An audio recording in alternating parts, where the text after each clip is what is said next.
अस्सलाम वालेकुम my YouTube friends and family. तो जनाब आज है मेरे भाई का निकाह का इवेंट और इवेंट की सुबह सुबह ही मुझे अपना हिसाब किताब याद आ गया था और उसके बाद मैंने जल्दी से खाना खाया क्योंकि हम ऑलरेडी बहुत लेट हो चुके हुए थे और हमें निकलना था पॉलर के लिए। और जनाब ये है मेरा आज के दिन का निकाह का जोड़ा जो मैंने जल्दी जल्दी निकाल के रख लिया था क्योंकि आज बहुत सारे काम करने वाले थे। मैंने सारी चीज़ें एक ही बार ड्राइंग रूम में शिफ्ट कर दी थी क्योंकि तैयार होने के चक्कर में कब कौन सी चीज़ कहाँ पड़ी रह जाए याद ही नहीं रहता।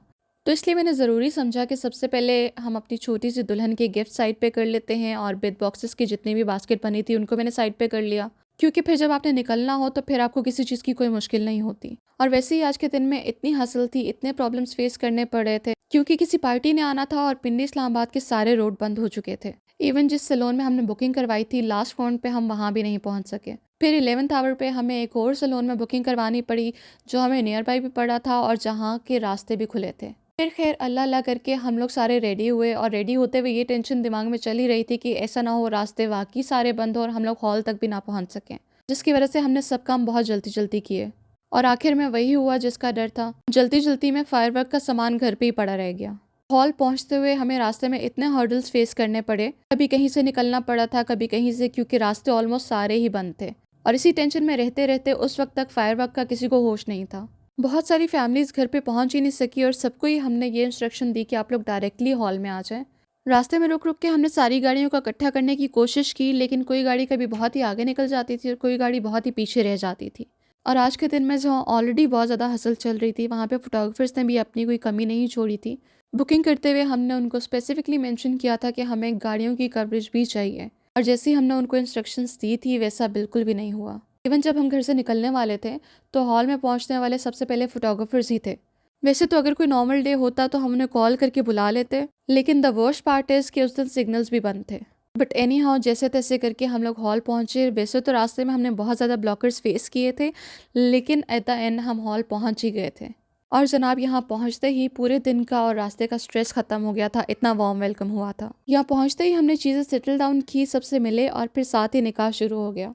फाइनली हमारी फैमिली में एक और मेंबर ऐड हो गया था and this little girl is now my favourite human being. Honestly ये रिश्ता इतना क्यूट और इतना प्योर होता है अगर आप एक दूसरे को पूरे दिल से वेलकम करो तो जनाब अब थी बारी हमारी बिड डिस्ट्रीब्यूशन की। और जैसा कि मैं आपको पहली वीडियो में दिखा चुकी हूँ कि हमने बच्चों के लिए अलग से बिड पाउचेस रेडी किए थे जिसमें हमने बहुत सारी बच्चों की ही पसंद की प्रोडक्ट्स यूज़ की थी क्योंकि बड़ों वाली बिड बच्चे कभी भी इंजॉय नहीं करते। और साथ ही साथ मेरी आपियों और कजन्स ने बड़ों को भी बिड बॉक्सेस डिस्ट्रीब्यूट कर दिए।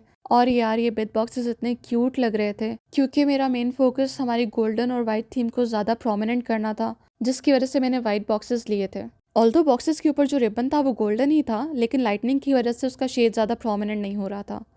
फिर खैर निकाह भी कंप्लीट हो चुका था और बिद भी डिस्ट्रीब्यूट हो चुकी थी। जैसे जैसे चीज़ें कंप्लीट होती जा रही थी दिल इतना पुरसुकून होता जा रहा था। पूरे दिन की हसल, पूरे दिन का स्ट्रेस, पूरे दिन की रुकावटें आहिस्ता आहिस्ता वो कुछ भी नहीं लग रही थी क्योंकि हमारा इवेंट खैर खैरियत से हो गया था। फिर फाइनली जनाब बारी थी खाने की, लेकिन इतनी भाग दौड़ में बिल्कुल भी खाने का टाइम नहीं मिला। लेकिन सबके पास आते जाते मैंने थोड़ा बहुत खाना हर तरफ से टेस्ट कर ही लिया था। कोई भी इवेंट हो और हम सब कजन्स ने अपना सेपरेट कॉर्नर ना बनाया हुआ हो ऐसा पॉसिबल ही नहीं है। वहाँ पे बस अपनी ही मस्ती चल रही होती है। फिर खैर ऑलमोस्ट हमारा इवेंट क्लियर हो गया था और आधे फैमिली मेम्बर्स हमारे जा भी चुके थे। ऑल्दो आज रुखसती हमने नहीं करनी थी, तभी हम वेट कर रहे थे दूल्हा दुल्हन के शूट का। फिर शूट से फ्री होते ही हम लोग डायरेक्टली खैर खैरियत से घर आ गए। इतनी थकावट फील हो रही थी तो मैंने सोचा सबसे पहले मिठाई के साथ थोड़ा सा इंसाफ कर लेते हैं। ये उस वक्त की सिर्फ साइकी थी, मुझे लग रहा था कि थकावट में अगर मैं थोड़ा सा मीठा खा लूँगी तो मैं होश में आ जाऊँगी।